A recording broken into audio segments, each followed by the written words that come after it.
नमस्कार, मैं रवीश पाल सिंह स्वागत करता हूं आपका एमपी तक की इस खास पेशकश में। आज मैं आपको बताने जा रहा हूं मध्य प्रदेश के एक ऐसे शहर के बारे में जहां जाने से मुख्यमंत्री कतराते हैं।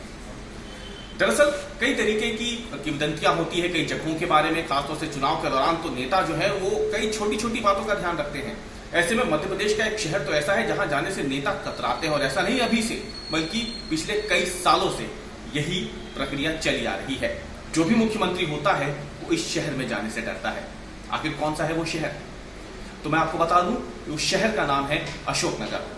अशोकनगर के बारे में कहा जाता है कि जो भी यहां बतौर मुख्यमंत्री पहुंचता है उसके बाद या तो उसकी कुर्सी नहीं रहती या दोबारा वो मुख्यमंत्री बन नहीं पाता।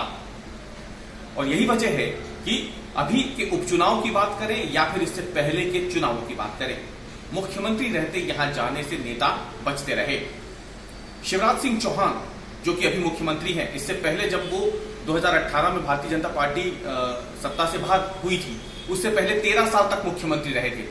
लेकिन शिवराज सिंह चौहान 13 साल मुख्यमंत्री रहते हुए एक बार भी अशोकनगर नहीं गए। यही नहीं, अभी भी जब अशोकनगर में विधानसभा के उपचुनाव होने हैं तो भाजपा उम्मीदवार के प्रचार के लिए शिवराज सिंह चौहान अशोकनगर पहुंचे, लेकिन शहर के भीतर नहीं गए बल्कि शहर से 9 किलोमीटर दूर उन्होंने चुनावी सभा को संबोधित किया।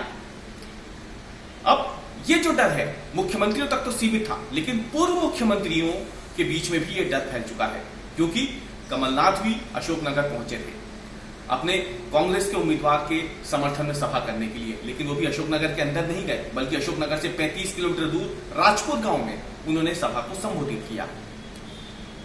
ये तो अभी की बात बताई, लेकिन मैं आपको बताता हूं थोड़ा पीछे ले जाकर के उन नेताओं के बारे में जो बतौर मुख्यमंत्री अशोकनगर पहुंचे, लेकिन बाद में उनकी सत्ता चली गई, यहां तक कि वो दोबारा मुख्यमंत्री बन भी नहीं पाए। इसकी शुरुआत होती है 1975 से। 1975 में प्रकाश चंद्र सेठी जो है वो अशोकनगर गए थे, लेकिन उसके बाद उनकी सरकार चली गई, वो मुख्यमंत्री नहीं रहे। 1977 में श्यामाचरण शुक्ल अशोकनगर पहुंचे, बाद में उन्हें भी मुख्यमंत्री की कुर्सी से हाथ धोना पड़ा। 1988 में कांग्रेस के ही मोतीलाल वोरा अशोकनगर पहुंचे, लेकिन बाद में उनकी भी कुर्सी छिन गई।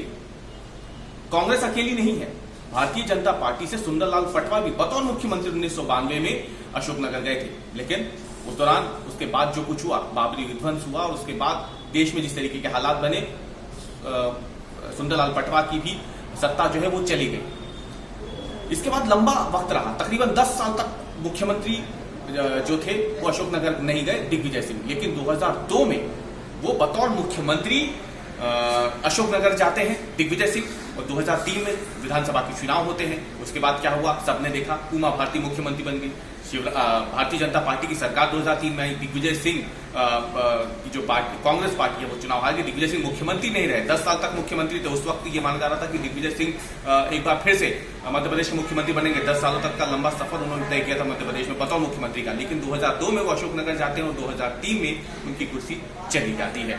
तो ये एक लंबा मिथक है जो अशोकनगर के नाम के साथ जुड़ा हुआ है, जो इस विधानसभा उपचुनाव में भी देखने को मिल रहा है। अब देखना यह है कि कब इस मिथक को तोड़ करके कोई मुख्यमंत्री अशोकनगर जाता है और फिर उसके बाद क्या होता है ये भी देखने वाली बात होगी। लेकिन अभी तक की अगर स्थिति देखें तो यह तय है कि अशोकनगर किसी भी मुख्यमंत्री के लिए एक तरीके से शुभ संकेत तो नहीं माना जाता है, क्योंकि जो मुख्यमंत्री इस शहर में गया वो फिर मुख्यमंत्री नहीं रहा।